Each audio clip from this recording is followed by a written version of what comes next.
Today, I am starting something new, and it's called the Philly Summit. Basically, I had a video planned out and it was kind of long, so I decided to break it up into different segments, and I'm packaging it as a conference. And I've named it the Philly Summit. And this is session one, the introduction. So it's basically a spin on the Shepherds Conference. At first, I was going to call it the Philadelphia Congress because I thought those were synonyms that kind of worked. And it's based off of the church in Philadelphia from Revelation 3. Philadelphia meaning city of brotherly love. So it's kind of centered around the idea of being my brother's keeper. So like, being a shepherd in that sense, my brother's keeper. And it's not like those who hold like official titles and positions, but it's basically like those who are doing the work, even though they don't have like that role as like an overseer at the top. But just those doing the role. And so instead of Philadelphia Congress, I shortened Philadelphia to Philly. And I also liked how it was I think it's homophone when they have different spellings but the same pronunciation. I liked how it was a homophone for Philly, like a young horse, and with 2026 being Year of the Horse, that's also why I landed on Philly. And with Summit, it means both mountain peak or meeting between heads of government. So with it being like a shepherd's conference, heads of government, I liked that meaning as well. And mountain peak, I like Mount Zion in that imagery in the Bible. Also, with like those two definitions for summit, mountain peak and meeting between heads of government, it reminds me of the Mount of Transfiguration with Jesus, Moses, and Elijah at the top of the mountain. I don't know if it has a name, if it's called out with Peter, James, and John. So like summit, it means mountain peak and meeting between heads of government. And it reminds me of, the Mountain Transfiguration when, the three were with Jesus and they saw his glory on the mountain peak. So it was like, it fits. Both of them, they're there. Both concepts. So that's how I came up. That's what the name means, Philly Summit. Those are the idea behind it. Logo inspiration. So I pulled it from John MacArthur's conference, pretty much. And then I just changed it a little bit. I reversed it, and then I made the loops kind of more towards what I was going for, and then I added a bow. So I think like I don't know how many design changes are needed for it to be like an original concept and not have like copyright infringements, but I think I did it. So like if you zoom out, like the shepherd's hook, it's like a P, and that stands for Philly or Philadelphia. But if you look at a closer view, if you look at the bow upwards, like just that portion, it's an R, and that can stand for Rebecca, and that's my name, Rebecca. And I put the bow there because I've always been into bows, pretty much. But recently I've been into them more because I've been into names and what they mean. And my name means to tie or bind. So I've been leaning into that. So that's why I put the bow there. So the bow to tie or bind. And then also I like the connections in the Bible with like the scarlet thread, or scarlet cords with like Rahab or Tamar's twin, or different sacrifices. And I like the bow because like with the shepherd concept, it's like little Bo Peep vibes. And you might be like, oh, well, it's pink, it's not red. But pink is just light red. And I don't know if you guys have ever thought about that. I don't know why. Like with every other color, we have light blue, light green, and like those are associated with the color. But light red is like the only, red's like the only color where pink is like identified as a separate color than the saturated form of it. Like, why is pink a different color than light red? So it is scarlet. It's just light scarlet, you know, being pink. So that's the logo inspiration and the meaning behind the imagery. Is there merch? Yes. In case one of my 18 YouTube subscribers is wondering, yes, we will have merch.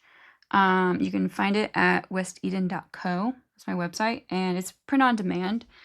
I just like doing the designing. I don't like making orders and fulfilling them, and I'm really bad at it. I can't do it. So it's on my website. You can order merch from there, and I made these samples myself. So yeah, we have merch. We have hats. It's legit. It's a legit conference. It's the Philly Summit. I don't have pins, but I made that mock-up in case I decide to order some. It's mainly for myself. I don't think anyone's gonna buy merch into my fake conference. But I want a pin, so I think there's probably gonna be a minimum of like 50 that I need to buy in order to get the one.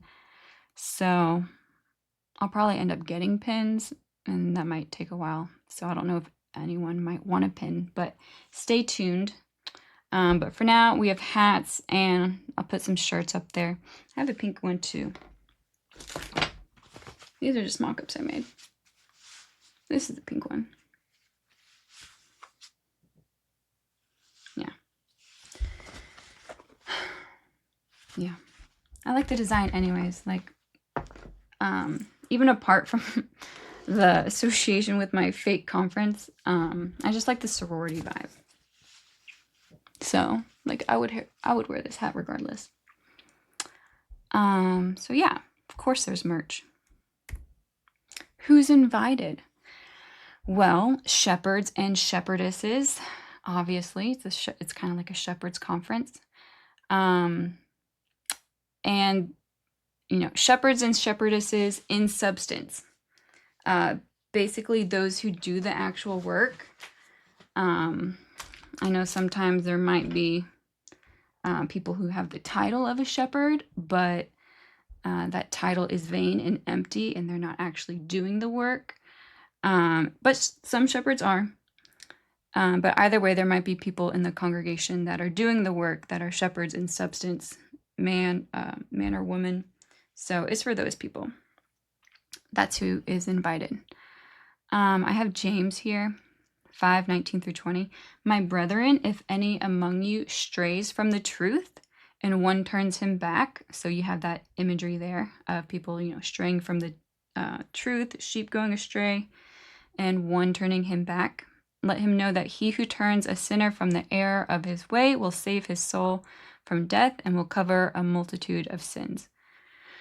So in James' letter, like he's addressing it, my brethren, so it's not like an official elder role that can do this work to turn people back when they're straying from the truth. So that's shepherding work that we should all be doing.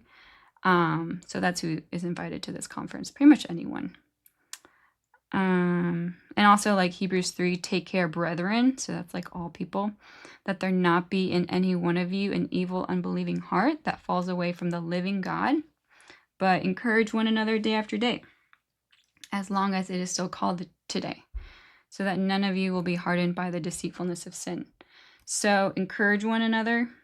That's like, we see like that concept played out in the physical world with water. So like drawing water to, water the camels, water the sheep. Thinking of Rebecca, the camels.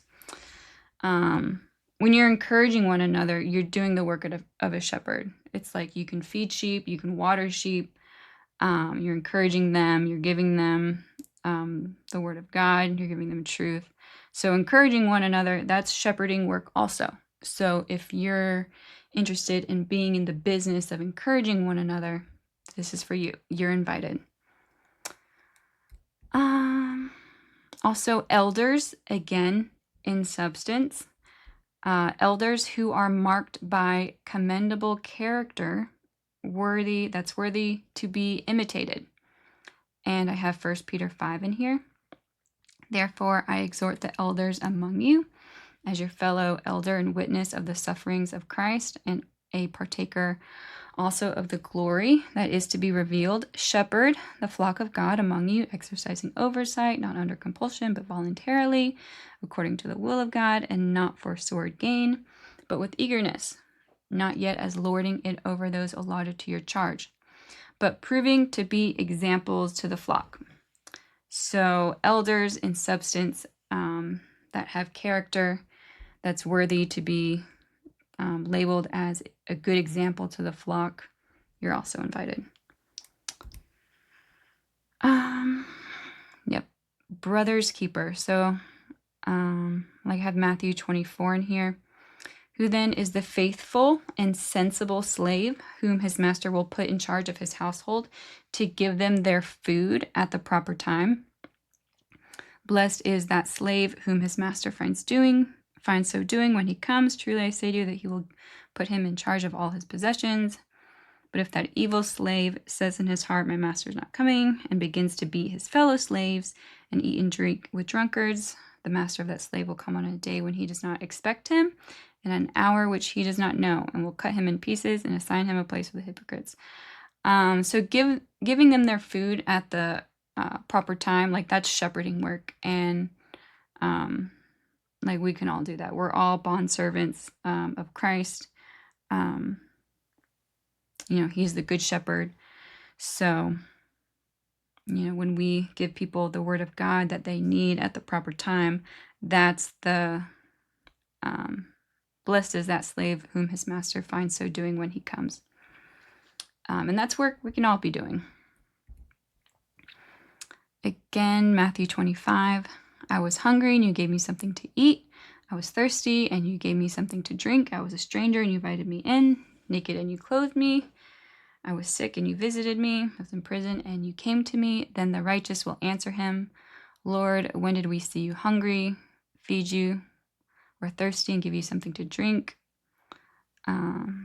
Later, he says, the king will answer and say to them, truly I say to you, to the extent that you did it to one of these brothers of mine, even to the least of them, you did it to me. So when we give food to the hungry, spiritual, physical, encourage people, spiritually, thirst, quench their thirst. Again, that's shepherding work that we can all be doing, and I don't know if I would say we should all be doing. But basically the simple, being your brother's keeper, that type of work. So basically this whole conference, it's centered around 3 helpful reminders. 1, worship the living God. 2, darkness needs light.